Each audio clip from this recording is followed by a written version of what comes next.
Tianzhong looked at Horaya and asked, "What's the matter? Are you his woman?" Horaya cried and said, "No, I am not, I was forced by him."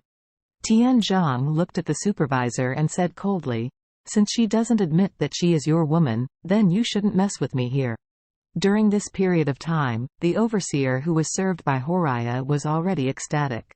He was nothing more than a rural old hat, who had experienced this kind of white and tender lady from the city, so he had long been addicted to Horaya. Now seeing these people want to take Horaya away, he is naturally 10,000 unhappy. So he said coldly, "I don't care about what you have or what you don't have. What's upsetting, I will tell you again, she is my woman." Tianzhong snorted coldly, "This is your own death, so don't say I didn't give you a chance."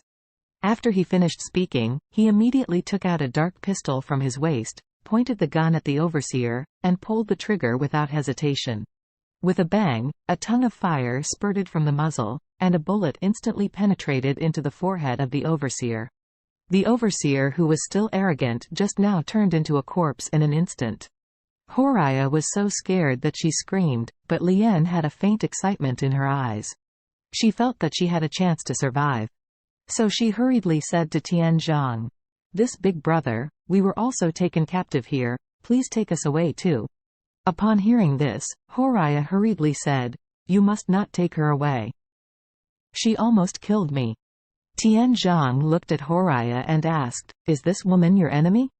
Horaya nodded immediately and blurted out, "Yes, she is my enemy, and she will kill me." Lien was anxious and said hurriedly, "Horaya, don't talk nonsense. When will I?" Before Lien finished speaking, a gunshot suddenly sounded. Horaya was taken aback, and again, Tianzhong raised his pistol at this time, and the muzzle turned out to be facing Lien. And Lien, who was still talking just now, her face was already full of blood at this time, she froze for a while, and then fell to the ground with a crash. Tianzhong actually shot Lien to death. Horaya didn't expect that Tianzhong would even kill two people in the blink of an eye, trembling with fright. And Lien's family members suddenly wailed and rushed towards her body. They didn't expect that Lien, who was still alive just now, was already separated from them. But they didn't have any choice. They didn't dare to seek revenge from Tianzhong and Horaya, so they could only cry with the corpse. Tianzhong didn't pay much attention to the family in front of him. He turned around and said to the younger brothers around him, "The plane is waiting at the airport. Let's leave." The shocked Horaya immediately pushed into a domineering car. Tianzhong also stepped into the car when he came. When the car turned around, he opened the window and pointed at Lien's family. As long as her family rushed forward, he would immediately kill. Fortunately, Lien's family was so scared that they did not dare to move. Immediately after that, the convoy drove away from the black coal mine in the mountain and headed for the local airport. The black coal kiln where Horaya was, is located in the Jin province in northwest China, which is a province rich in vinegar and coal bosses. It is 1 or 2,000 kilometers away from Suzhou in the southeast. If you want to drive back directly, it will take at least 1 day and 1 night.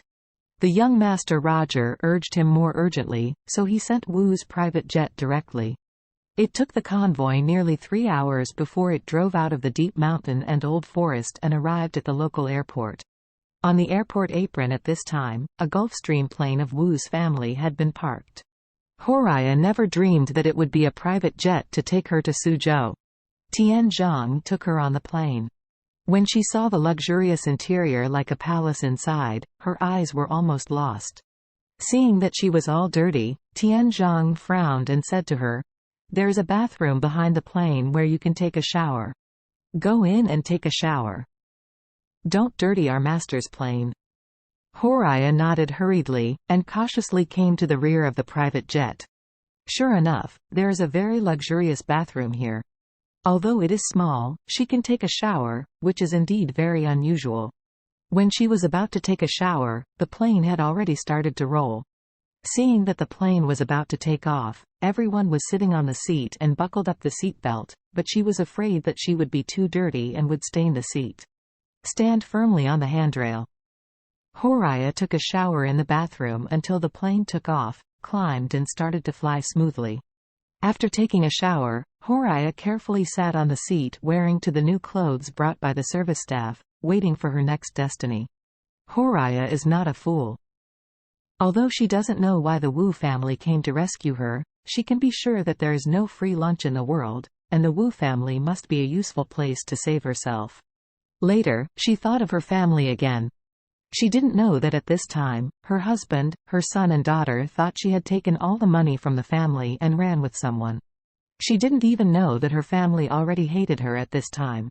At this moment, all she thought of was her family. She missed her husband, her son and daughter. In fact, Horiah is really not a watery woman.